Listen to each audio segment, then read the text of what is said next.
Assalamualaikum warahmatullahi wabarakatuh.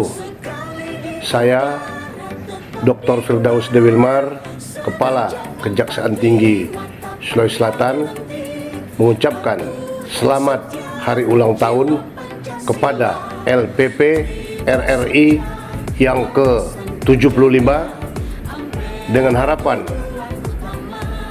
Radio Republik Indonesia dapat menyampaikan dan mengawal seluruh program-program pemerintah dan menyampaikan informasi yang terpercaya kepada masyarakat.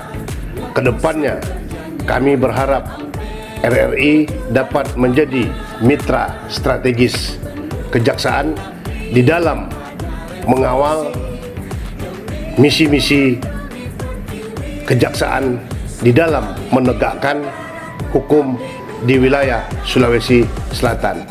Sekali lagi, selamat LPP RRI yang ke-75, semoga tetap jaya di udara.